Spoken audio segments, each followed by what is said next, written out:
Maintenant, est-ce que l'IA fait peur? Tu penses que c'est un outil qui peut...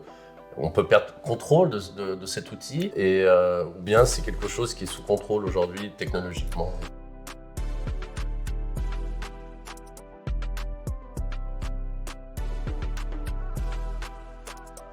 Non.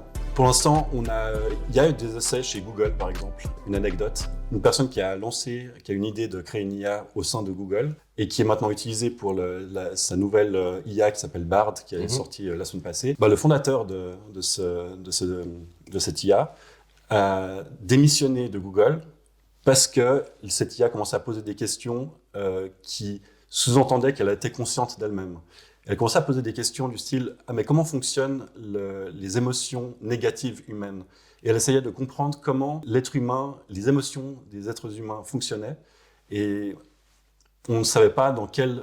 Mais les créateurs même ne savaient pas pourquoi elle posait cette question-là. Et elle ne savait pas aussi quelle était sa volonté, son but. Et ça a fait peur. Et en fait, le fondateur, celui qui a créé cette IA, a dit « Ouh là là, attention, là on touche à quelque chose que tous les films de science-fiction nous ont appris un truc, c'est qu'il faut faire attention à ce genre de choses. » Et en fait, Google était là genre « Non, c'est vraiment un outil qui va nous permettre de gagner beaucoup d'argent, donc on va continuer. » Et en fait, c'est vraiment un domaine qui est tellement novateur, bien que ça fait depuis quelques années que ça existe et qu'on met en garde de tout ça. Là, en fait, on a rendu mainstream cette technologie et donc on est en train de la mettre dans les mains de plein de gens et sans sensibilisation, on ne sait pas ce qui peut se passer parce qu'une personne mal intentionnée peut utiliser cet outil très puissant et faire des choses qui sont illégales tout simplement. Oui, et puis forcément c'est un outil qui n'a pas d'éthique. Qui n'a pas ce réflexe humain de compassion ou autre, mais sans aller trop là-dedans.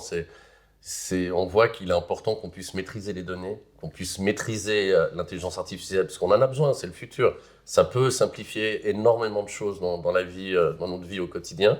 Maintenant, il ne faut pas que ça devienne une sorte de monstre, qu'on aurait de la peine à maîtriser.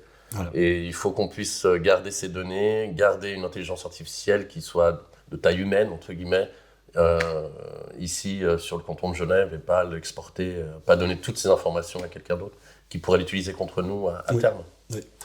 Peut-être un autre élément aussi que j'aimerais apporter sur l'IA, un autre cas d'utilisation qui peut s'avérer problématique, c'est que de plus en plus d'entreprises utilisent l'IA pour trier les CV qu'ils reçoivent pour leur job. Ouais.